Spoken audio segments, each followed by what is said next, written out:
Hello there boys and girls, welcome to Scottish Geeks today. We're trying out a game called This Book is a Dungeon, or This Dungeon is a Book as it says over there. And this game was sent to me by the developers, thank you very much, and the publishers Black Shell Media, thank you to those guys. It will not change my opinion one iota. But you know what? We'll see what it's like anyway. I'm not going to be doing the full game, although I have heard it's quite short, but I will be doing a little bit of a snippet just to let you guys see what it's about. So let's see. Start from the beginning. Tick, tick, tick, tick. You remember a time when you used to steal aching glances at the clock, praying for the strike of the merciful hour that had finally set you free. Temporarily released from the shackles of the tiresome workday, you would eagerly rush home, shed your work clothes like a burdensome second skin, and flit off into the night to join friends for merriment and mischief. Those days are gone. The shift came on slowly at first. Sharp pains, dizziness, restlessness, insomnia. But as even more unsettling changes tightened their grip within you, it became clear something was very wrong. Poked, prodded, examined, analyzed, a battery of tests, a gauntlet of medical pummeling and anxious uncertainty, and then the waiting. When the call finally came, you already knew the answer before the words rolled off the lips, rasping away on the other end of the line. Lost in an echo chamber, your mind passed only snippets of the doctor's news, the ones that stung the most. It's terminal. A year left to live. Maybe 2 at best. I am so sorry. And then you're alone. Now time is your enemy, siphoning away the last of you with every passing moment, draining the light, the color from your world, leaving an emptying shell of aching hopelessness and dark anticipation in its wake. The clacking of keyboards, ringing of phones, and casual banter of clueless co-workers is a steady ache. It takes at the frayed corners, pulls at the tattered edges of your weary mind.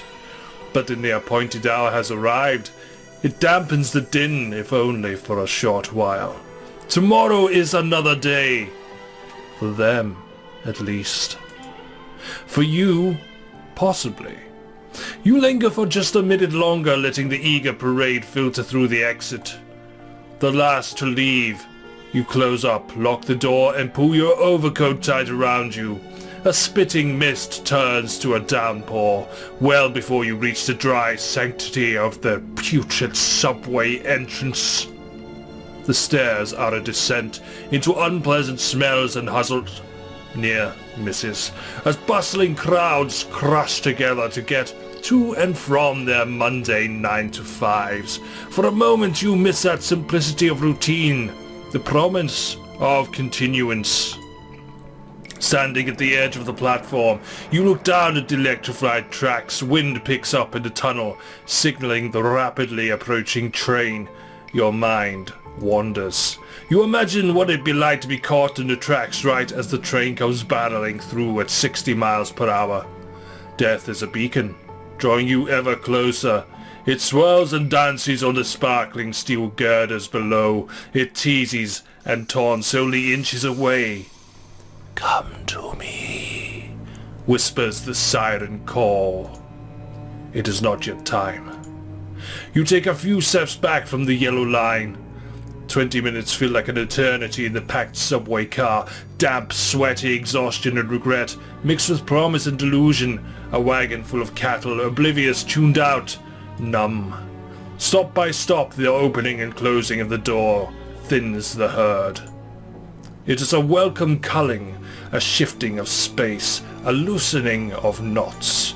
Soon you're the last, and you can breathe easy again, but you still scan the car with a quick glance out of habit, one last time, to make sure you're truly alone. Except you're not quite alone. There's a small leather satchel sitting on an empty seat in the far corner of the car. You glance around again, not trusting your weary eyes. There's still not a living soul save your own. The handrail is sticky with grime from the clutch of 1,000 dirty fingers. Filthy.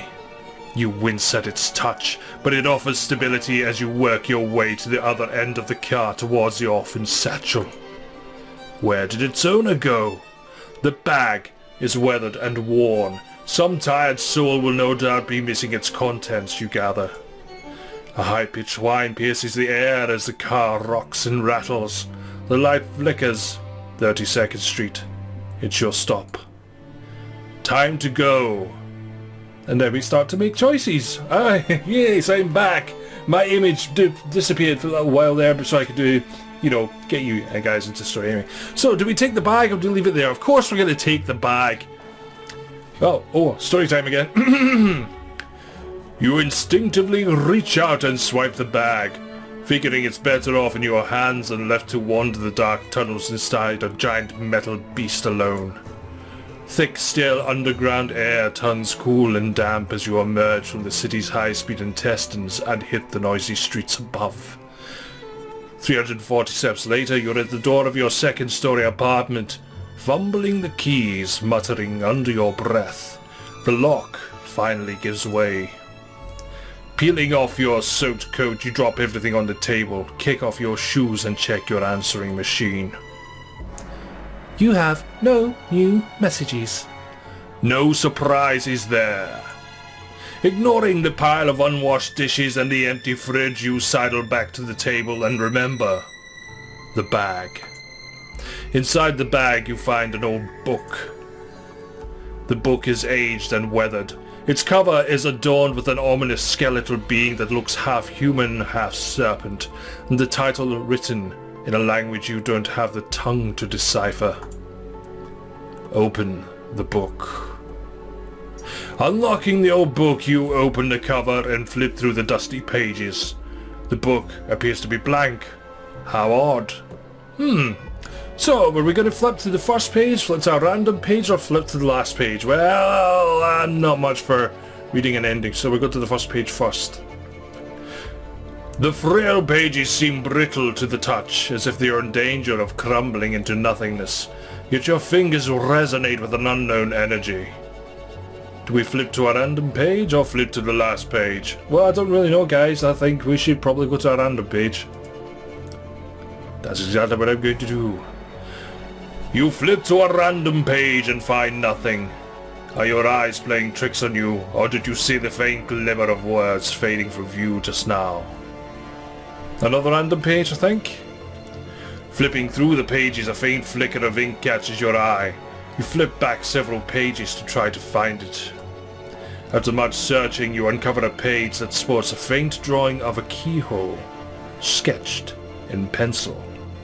You instinctively reach out a finger and trace it over the drawing. A sudden, sharp pain. A paper cut? It spurs you to pull your hand away quickly. Looking down, you notice the keyhole sketch has changed into a fanged serpent. Spots of your blood dot the page. The room swims. You feel faint and disorientated. Your vision goes blank as you hit the floor. A sharp impact slams your temple. It went too quickly. It sends a raw white heat burning through your consciousness. And then, empty space. You fall through the black void, erasing the past. Erasing the future. Only the present. What is happening? Where am I? Who am I? What is this darkness eating away inside me? And then a light.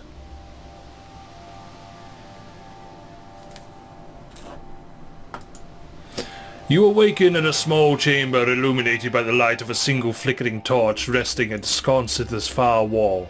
The sharp throb pulsing behind your eyes fades quickly, but an unpleasant chill is creeping in. You notice words scratched into the stone floor. At this distance, the torchlight is too dim to make out what they say. You grab the torch from the wall sconce and take comfort in the subtle warmth that breathes across your face. You can now get a better look at your surroundings. Holding the torch closer to the floor, you can clearly see the inscription carved there. It reads, Chapter 1, Why the Walls Bleed. A heavy wooden door to the south appears to be the only way in or out of this pit. The door creaks and shudders open and you strain against its weight. You find yourself in a larger stone room that's cavernous and empty. The echoing sound of water droplets comes from a passage to the west. You catch a whiff of something familiar, something out of place. Is that... You also notice another passageway to the east, as well as the door you just came through. And boys and girls, that is where I am going to leave it for just now. I know, it's one of those things where you kind of want to know what's going to happen next, but the good thing about that is it is available on Steam right now, and if you want to know what happens next, or choose different directions to go, not that I've had many so far, I think that was just a very long introduction, then feel free to go and grab yourself a copy of this book as a dungeon, or is the dungeon a book? Who can tell? But yes, I kind of like the idea of it. I used to play Choose Your Own Adventure games when I was a kid. Used to get a book and used to have to flick through all the different pages. There have been other games done it before, but they've been mostly remakes of the old books. This is something new, and it does seem quite interesting, and it's actually quite fun to play and read out.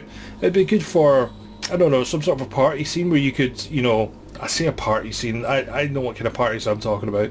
You could like get a friend to join you, or a couple of friends, and you could all get together and choose the adventure in your different ways and have a vote and see who could go where and if you're going to survive or not, because I don't actually know what the ending of this game is going to be, or indeed if there is an ending. We could have skipped to the last page and died. Who knows? Anyway, thank you very much for watching this, boys and girls. I do hope to see you again very, very soon. But until next time, bye-bye.